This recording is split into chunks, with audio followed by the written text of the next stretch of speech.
Je vous salue tous dans le précieux nom de notre Seigneur et Sauveur Jésus-Christ. Et je bénis Dieu pour ce moment de partage autour de sa parole. Je vous prie d'incliner vos têtes là où vous êtes pour que nous puissions recommander ce temps entre ses mains. Seigneur notre Dieu, nous bénissons ce moment et nous te disons merci d'avoir dressé cette table pour nous.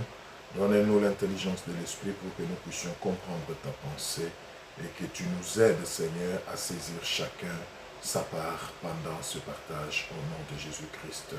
Amen. Nous voulons parler de la parole de Dieu, bien sûr, comme nous l'avons annoncé, et notre thème aujourd'hui, c'est « Moi et le dernier jour ». Moi et le dernier jour. Nous voulons, au fait, pendant ce partage autour de la parole de Dieu, essayer de faire chacun, en ce qui les concerne, une auto-évaluation par rapport à ce que la parole de Dieu dit au sujet des derniers jours. En effet, les derniers jours seront caractérisés par un nombre de choses telles que décrites dans la Bible, et nous voulons nous livrer à un exercice très important qui consistera à voir si telles que ces choses sont décrites dans la parole de Dieu, est-ce que personnellement chacun de nous s'y retrouve déjà, ou qu'est-ce qui se passe, quelle est sa position au fait par rapport à ces jours, parce que cela n'est pas un signe à négliger, c'est vraiment un signe, et moi j'appelle ça même un test qui nous permet d'évaluer notre rapprochement au Seigneur ou notre éloignement de sa volonté. Donc nous allons prendre notre premier passage qui nous décrit justement le dernier jour. Nous prenons donc 2 Timothée 3, du premier verset au 17e. 2 Timothée 3. Je vous laisse trouver, comme ça on va lire ensemble. 2 Timothée 3, j'ai dit donc, du premier verset au 17e. La parole de Dieu dit ceci. Là, c'est l'apôtre Paul qui est en train de parler à son enfant spirituel, les serviteurs de Dieu, Timothée, qui avait la charge de conduire l'Église. Sache que dans les derniers jours, il y aura des temps difficiles. Car les hommes seront égoïstes, amis de l'argent, fanfarons, hautains, blasphémateurs, rebelles à leurs parents, ingrats, irréligieux, insensibles, déloyaux, calomniateurs, intempérants, cruels, ennemis des gens de bien, traîtres, emportés, enflés d'orgueil, aimant le plaisir plus que Dieu, ayant l'apparence de la piété, mais régnant ce qui en fait la force. Éloigne-toi de ces hommes-là. Il en est parmi eux qui s'introduisent dans les maisons et qui captivent des femmes d'un esprit faible et borné, chargés des péchés, agités par des passions de toute espèce, en prenant toujours et ne pouvant jamais arriver à la connaissance de la vérité, de même que Janès et Jambret s'opposèrent à Moïse, de même ces hommes s'opposent à la vérité, étant corrompus d'entendement, réprouvés en ce qui concerne la foi. Mais ils ne feront pas de plus grands progrès, car leur folie sera manifeste pour tous, comme le fut celle de ces 2 hommes. Pour toi, tu as suivi de près mon enseignement, ma conduite, mes résolutions, ma foi, ma douceur, ma charité, ma constance, mes persécutions, mes souffrances. À quelle souffrance n'ai-je pas été exposé à Antioche, à Icône, à Lystre? Quelle persécution n'ai-je pas supportée? et le Seigneur m'a délivré de toutes. Or, tous ceux qui veulent vivre pieusement en Jésus-Christ seront persécutés. Mais les hommes méchants et imposteurs avanceront toujours plus dans les mal, égarant les autres et égarés eux-mêmes. Toi demeure dans les choses que tu as apprises et reconnues certaines, sachant que tu les as apprises dès ton enfance. Dès ton enfance, tu connais les saintes lettres qui peuvent te rendre sage à salut par la foi en Jésus-Christ. Toute écriture est inspirée de Dieu et utile pour enseigner, pour convaincre, pour corriger, pour instruire dans la justice, afin que l'homme de Dieu soit accompli et propre à toute bonne œuvre. Voilà, ça c'est la parole du Seigneur bien-aimé, que j'aime bien d'ailleurs, et qui vraiment nous peint les caractéristiques des derniers jours, c'est-à-dire des temps de la fin. Vous voyez? Et ici, la parole de Dieu nous révèle les choses qui vont accompagner le dernier temps, les derniers jours qui vont précéder les retours du Seigneur, notre Dieu.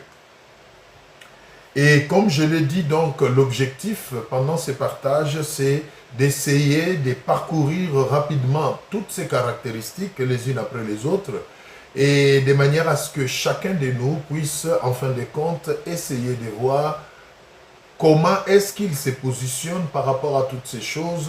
Et cela sera un test ou, disons, au moins un auto-examen pour essayer de réajuster les tirs là où cela va s'imposer, bien sûr.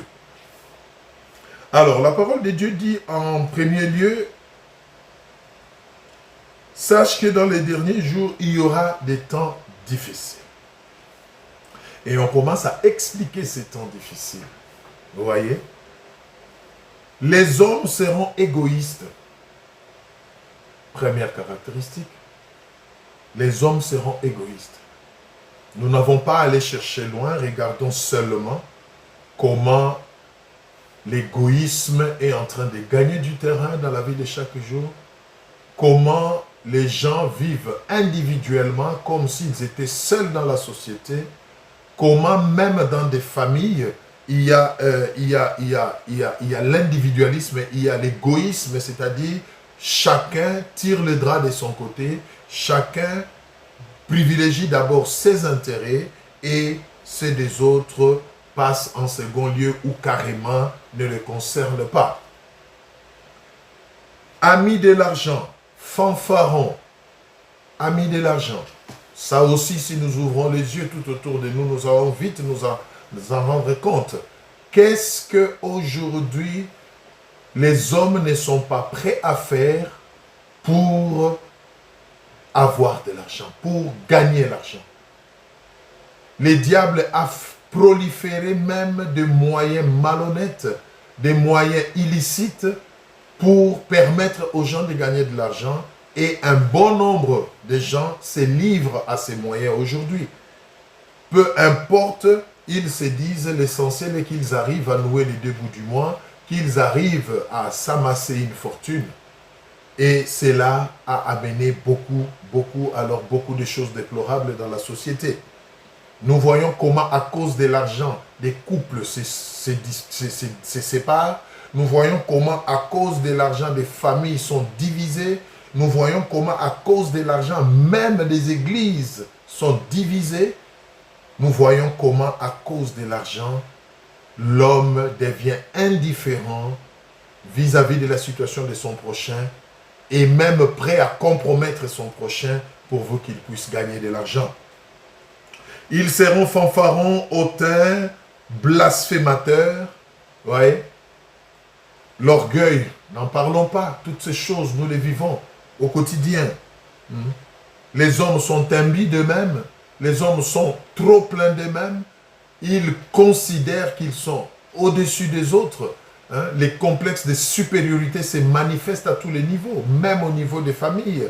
Hein, chacun veut occuper la première place. Chacun veut que tous les yeux soient d'abord braqués sur lui, qu'on parle d'abord de lui, avant de parler des autres. Donc, tout le monde, chacun, au fait, veut avoir la première place. Au mépris des autres, bien sûr. Ils seront blasphémateurs. Oui, nous voyons aujourd'hui comment, avec légèreté, avec dédain, on parle des choses de Dieu. Avec dédain, on méprise les choses de Dieu. Les gens préfèrent parler des divers que de parler de la parole de Dieu. Les gens préfèrent parler des choses qu'ils ne maîtrisent même pas, avec dédain, avec négligence. Tout ce qui touche à Dieu. Et les hommes blasphèment sans s'en rendre compte. Et ici, retenons que blasphémer, en fait, c'est parler contre des choses divines, des choses qui tiennent à Dieu, des choses sacrées. Et nous voyons comment on est en train de mépriser l'œuvre de Dieu, comment les gens parlent avec arrogance des choses de Dieu. Ils seront rebelles à leurs parents. Rebelles à leurs parents. Regardez comment les familles sont en débandade aujourd'hui. Les enfants, au nom de la modernité, au nom de l'évolution technologique, au nom de l'égalité, au nom de leurs droits, sont devenus rebelles aux parents. Beaucoup d'enfants ne se laissent plus soumettre à leurs parents. Et l'ennemi est allé très loin. Il s'est même arrangé pour qu'il y ait des lois, qu'il y ait des principes, des décrets dans nos pays, dans nos nations, dans la société qui semblent privilégier les droits. On parle des droits de l'enfant. Nous voyons aujourd'hui les enfants traîner leurs parents aux tribunaux, devant les tribunaux. Nous voyons aujourd'hui les enfants manquer du respect à leurs parents. Tout ça, bien aimé, la Bible nous dit, ce sont des choses qui devaient arriver au dernier jour. Ce sont des signes qui montrent qu'au dernier jour, bien aimé, l'homme ne sera plus ce que le Seigneur a voulu qu'il soit. Nous voyons aujourd'hui combien de parents sont abandonnés par leurs propres enfants qu'ils ont élevés. Nous voyons comment il y a des enfants aujourd'hui qui ne s'occupent même plus de leurs parents, qui ne prennent même pas leurs parents âgés en charge, parce que quelque part, bien aimé, ces choses devront s'accomplir. Ils seront ingrats et irréligieux, insensibles et déloyaux. L'ingratitude, l'insensibilité, ce sont des choses que nous vivons chaque jour. Les gens sont insensibles à tout ce qui est spirituel, à tout ce qui touche à Dieu, à tout ce qui est vérité. Et ceux qui défendent même la vérité sont mal vus pendant ces derniers temps. Les gens veulent faire ce que tout le monde fait. Quand tu fais les choses comme tout le monde, alors tu es approuvé.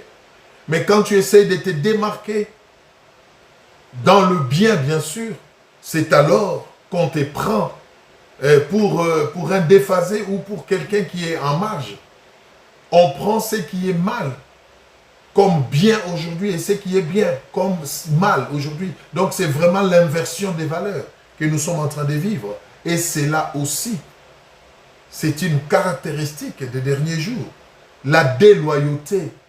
Combien de gens sont fidèles aujourd'hui? Combien de gens aujourd'hui ne se trahissent pas mutuellement? Dans des familles, dans des couples, dans des entreprises, dans des business. Est-ce qu'on peut encore trouver des gens qui respectent la loyauté, qui tiennent leurs paroles, qui respectent leurs engagements? Non. Sinon, on ne parlerait pas de toutes les séparations que nous vivons aujourd'hui dans des familles, des divorces, des séparations, les parents à gauche, les enfants à droite, et tout ça, à cause du manque de loyauté. Les gens se promettent des choses, mais sur terrain, ils ne les observent pas, ils ne le respectent pas. La trahison bat le plein, bien-aimé. Ils seront calomniateurs, intempérants et cruels. Intempérants et cruels. Calomniateurs. La calomnie, c'est monnaie courante maintenant.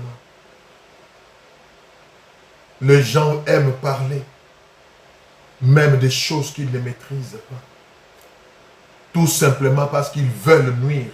Tout simplement parce qu'ils veulent détruire. Ils commentent même sur des choses qu'ils ne connaissent pas. Le mensonge bat le plein.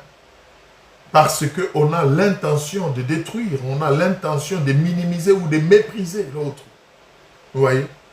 Intempérant, la tolérance n'a plus de place. Les gens ne se supportent plus, même dans la famille. Les enfants ne supportent plus les parents ne supportent plus les enfants. La femme ne supporte plus l'homme. Les gens sont vraiment intempérants. La patience a disparu. La tolérance n'a plus de place. Ce sont des choses qui devaient caractériser ces temps de la fin. Cruel, oui, cruel. Regardez les taux des crimes aujourd'hui. Les gens se tuent, s'entretuent, même dans des familles. Ça fait mal des fois quand on suit les nouvelles. Vous apprenez des choses du genre un parent qui tue et sa femme et tous ses enfants. Vous prenez des choses du genre un enfant qui tue froidement son père d'un coup de balle dans la tête par exemple. Nous apprenons des choses vraiment abominables qui caractérisent ces derniers temps. Les gens sont prêts à tuer pour gagner l'argent. Les gens sont prêts à tuer pour dépouiller les morts de leurs biens. Des cambriolages, des braquages. Vous voyez? Ennemis des gens de bien. Ils seront ennemis des gens de bien. Aujourd'hui, quand vous défendez les biens, vous êtes ennemis de tous. Aujourd'hui, quand vous voulez vous démarquer dans le bien, on vous regarde bizarrement. Je me rappelle même de certaines expressions du genre, mais qu'est-ce que tu crois? Pour qui veux-tu te prendre? Tu crois que c'est toi qui changerais ce monde? Voilà des expressions qui montrent vraiment comment les gens ont inversé les choses. Juste parce que vous voulez rétablir une vérité, juste parce que vous voulez défendre ce qui est vertueux, on vous traite de tous les maux du monde. Pour qui voulez-vous vous prendre? Ça, ce sont aussi des caractéristiques de la fin des temps, des derniers jours. Les gens seront traîtres, emportés, enflés d'orgueil, aimant les plaisirs plus que Dieu. C'est là où j'aimerais vraiment qu'on puisse un peu s'attarder. Traîtres, emportés, enflés d'orgueil, aimant les plaisirs plus que Dieu. Observez, bien-aimés, Dieu n'a pratiquement plus de place dans les cœurs, dans des familles, dans des nations. Il y a même des nations qui ont carrément sorti Dieu de leur système, de leur gouvernement, de leurs écoles, de leur éducation. L'homme est arrivé à un niveau où il s'est dit, il peut tout faire de lui-même, il n'a pas besoin de Dieu. Il s'estime intelligent, il s'estime capable avec ses inventions, avec le progrès technologique. Il croit qu'il peut s'en sortir sans Dieu. Dieu n'a plus de place. Et quand vous parlez de Dieu, on vous prend pour quelqu'un qui n'est pas à la page. Et tout ça, ce sont des choses qui sont prédites dans la parole de Dieu, bien-aimés. Nous avons 24 heures par jour. Combien de temps est-ce que nous passons avec le Seigneur, dans la prière, dans la méditation de la parole? Non, les gens n'ont plus le temps pour Dieu. Même pour les cultes, les gens n'ont plus le temps. Regardez les églises. Les gens viennent à peine parce qu'ils n'ont pas le temps. Et ce qui est encore choquant, même quand ils viennent, mais ils ont tout le temps le regard fixé sur leur montre parce qu'ils ont un temps. Le temps est précieux, ils n'ont pas le temps. Ils regardent à chaque fois leur montre parce qu'ils veulent vite au fait partir. Leur présence dans la maison de Dieu, c'est devenu beaucoup plus un mécanisme, une formalité, non plus une vie, non plus une vocation, non. Combien de temps les gens passent dans la distraction? Les gens peuvent passer toute une journée à s'amuser, à boire, à manger, à raconter n'importe quoi. Mais pas dans les choses de Dieu, pas dans la parole de Dieu, pas dans la prière, bien-aimé. Tout ça, ce sont des choses qui caractérisent le dernier temps. Bien-aimé, nous sommes en train de traverser le dernier temps.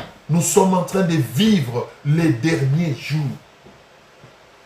Le retour du Seigneur est imminent. Parce que toutes les caractéristiques qui devaient accompagner les derniers temps, nous sommes en train de les vivre, bien-aimés. Ne nous trompons pas par des faux raisonnements. Sortons de notre sommeil. Scrutons la parole de Dieu et observons ce qui se passe. Nous sommes en train d'aller vers la fin de toutes choses. Mais les gens ne s'en rendent pas compte. Le plaisir. Ils aiment le plaisir plus que Dieu. Oui, les gens aiment tout plus que Dieu. Les gens peuvent passer toute une nuit dans une boîte pour danser, pour boire, pour s'amuser. Mais ils ne peuvent pas tenir pendant une demi-heure dans la présence de Dieu. Passer une heure dans un culte, c'est trop demander à certaines personnes. Mais ils peuvent passer toute une nuit devant la télé, par exemple, sur leur smartphone, en train de chatter ou de naviguer. Bien-aimés, les derniers jours, le dernier jour. La Bible dit, ayant l'apparence de la piété, mais régnant ce qui en fait la force. Oui. Bizarrement, en dépit de tout ce que nous venons de dire, quand vous posez la question, tout le monde vous dit je prie. Tout le monde vous dit moi je suis croyant. Oui, vous êtes croyant, mais vous n'exprimez pas ce qui fait la force d'un croyant. Parce que au fait, vous ne l'êtes pas avec votre cœur, mais vous l'êtes avec vos lèvres seulement. La parole de Dieu nous décrit beaucoup de choses. Mais comme je l'ai dit au début, au fait, l'objectif, ce n'est pas de rentrer vraiment dans les détails de toutes ces choses, mais c'est plutôt que chacun de nous essaye de voir par rapport à toutes ces choses, où est-ce qu'il se positionne? Est-ce que ces choses sont déjà en train de s'accomplir dans votre vie? Est-ce que vous êtes déjà dans ces choses? Que chacun se pose une question. Qu'en est-il de moi? Enfant de Dieu, est-ce que ces choses se retrouvent en moi? Est-ce que ces choses sont-elles petit à petit en train de s'installer ou de se manifester dans ma vie? Prennent-elles le contrôle sur ma vie? Parce que des fois, on ne s'en rend pas compte. Voilà pourquoi le Seigneur nous interpelle aujourd'hui. Que nous puissions un peu nous arrêter et faire un tour dans notre vie. Essayer un peu d'observer toutes ces choses. L'orgueil, la calomnie, aimer les plaisirs plus que Dieu, ne plus avoir le temps pour Dieu, toutes ces choses, l'intempérance et tout. Est-ce que toutes ces choses se retrouvent déjà dans notre vie ou pas? Sont-elles en train de s'installer petit à petit? C'est important, bien-aimé. Et selon la réponse que l'on donne, il y a deux choses à faire. Si la réponse est négative à cette question, c'est-à-dire ces choses ne se retrouvent pas en moi, ces choses ne s'installent pas petit à petit en moi, ces choses ne sont pas en train de prendre le contrôle dans ma vie, alors gloire à Dieu. Alors gloire à Dieu. Et dans ces cas-là, ce qu'il faut faire, c'est de persévérer, c'est de garder cet élan de choses, c'est de continuer jusqu'au bout à ne pas laisser ces choses prendre le contrôle sur nous. C'est de continuer à craindre Dieu, à vivre dans la prière, dans la méditation, à servir Dieu, à faire la différence. Oui, bien-aimé, c'est que le Seigneur attend de ses enfants, c'est qu'ils sortent. Quand nous lisons, nous voyons que Paul dit à Timothée, il dit, éloigne-toi de ces gens-là. En d'autres termes, il voulait juste lui dire, ne te laisse pas impacter ou contaminer par ces choses. Si vous ne vous retrouvez pas encore dans ces choses, si vous gardez encore votre communion avec Dieu, alors persévérez, bien-aimés. Ne baissez pas le bras. Le Seigneur est à la porte. La fin de toutes choses est imminente, bien-aimés. Mais si par contre la réponse à cette question, qui consiste à savoir si ces choses qui caractérisent les derniers jours sont déjà dans votre vie, ou sont en train de s'installer petit à petit, ou sont en train déjà de prendre le contrôle dans votre vie, alors, bien-aimés, alors, prenez la décision. Prenez la décision de revoir les choses. Prenez la décision de vous repentir. Prenez la décision de vous arrêter et de changer les choses avant qu'il ne soit trop tard, bien-aimés. Le Dieu des grâces, aujourd'hui, bientôt va devenir le Dieu du jugement. Oui, la grâce va s'arrêter. Le jugement va supplanter la grâce, bientôt. Il est encore temps de revoir sa marche. Il est encore temps de revoir ses priorités. Il est encore temps de revoir sa manière de vivre. La parole de Dieu dit, nous sommes dans le monde, mais ne soyons pas du monde. Ne nous conformons pas au siècle présent, mais soyons renouvelés au niveau de l'intelligence, afin que nous puissions à chaque fois discerner quelle est la volonté de Dieu, bien-aimés. Si vous êtes déjà victime de ces choses qui caractérisent les derniers jours, la médisance, la calomnie, l'impatience, l'intolérance, toutes ces choses que nous avons énumérées, bien-aimés, faites un effort. Faites un effort. Revenez au pied du Seigneur. Humiliez-vous. Demandez son aide pour vous en sortir. Et si vous n'y arrivez pas de vous-même, les hommes de Dieu sont là. Il y a des gens que le Seigneur a établis pour vous aider. Référez-vous à eux. Cherchez de l'aide, bien-aimés, avant qu'il ne soit trop tard. Parce que la grâce court encore. Oui, la grâce court encore. Nous allons prendre notre dernier verset et terminer par là. Ésaïe 5. Ésaïe 5. Nous lisons du 20e au 25e verset.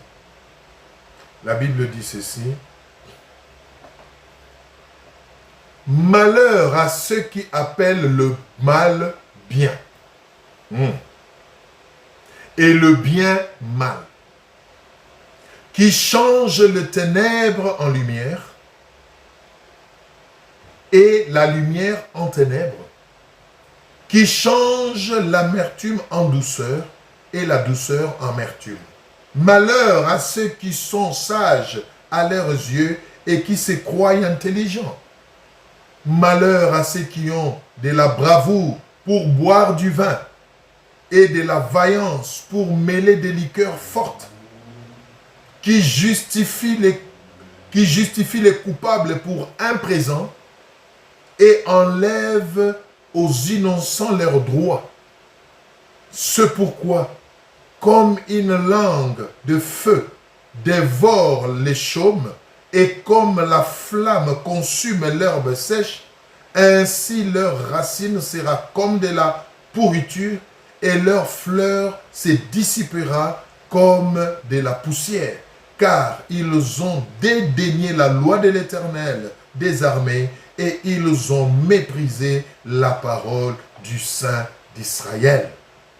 C'est pourquoi la colère de l'Éternel s'enflamme contre son peuple. Il étend sa main sur lui et il le frappe. Les montagnes s'ébranlent et les cadavres sont comme des balayures au milieu de rues. Malgré tout cela, sa colère ne s'apaise point et sa main est encore étendue. Bien-aimés, nous terminons par là. La parole de Dieu nous prévient. Malheur, en d'autres termes, maudit, soit ceux qui prennent le mal pour le bien. Ceux qui défendent des causes désespérées. Ceux qui changent la vérité en mensonge. Ceux qui changent la lumière en ténèbres. Voilà les choses qui vont caractériser les derniers jours. Est-ce que vous êtes de ceux-là, bien-aimés? Est-ce que vous êtes de ceux-là qui défendent le mal? Est-ce que vous êtes de ceux-là qui prennent le mal pour le bien? La parole de Dieu dit, malheur à vous, parce que la colère de Dieu va s'enflammer sur vous. Prenez la décision de revenir au Seigneur avant qu'il ne soit trop tard. Prenez la décision de changer la donne avant qu'il ne soit trop tard, parce que la grâce court encore. Nous allons donc terminer par là notre partage, bien-aimés. Et notre prière est vraiment que chacun de nous puisse prendre ces choses au sérieux, puisse vraiment regarder en lui-même et là où il faut se repentir, qu'il puisse se repentir. Là où il faut prendre la décision d'abandonner, il faut le faire. Inclinons nos têtes, nous allons prier. Seigneur notre Dieu, merci pour ta parole. Ta parole qui nous guérit, qui nous instruit, qui nous délivre, qui nous sauve. Seigneur, aide-nous. La fin de toutes choses est proche et nous ne voulons pas être surpris. Aide-nous, Seigneur. Aide-nous, ô Dieu, à nous attacher au bien. Aide-nous, Seigneur, à rester, ô Père éternel, en dehors de la foule, afin de continuer à glorifier ton nom. Aide-nous, Seigneur, à demeurer dans la vérité. Je te dis merci parce que tu le fais dans la vie de mon frère et de ma sœur. Continue l'œuvre en chacun, Seigneur, et toi-même convainc les cœurs pour qu'ils soient ramenés à toi. Au nom de Jésus-Christ, nous avons ainsi prié. Amen. Que le Seigneur vous bénisse. Je vous souhaite de passer des excellents moments dans vos maisons et que Dieu se souvienne de vous.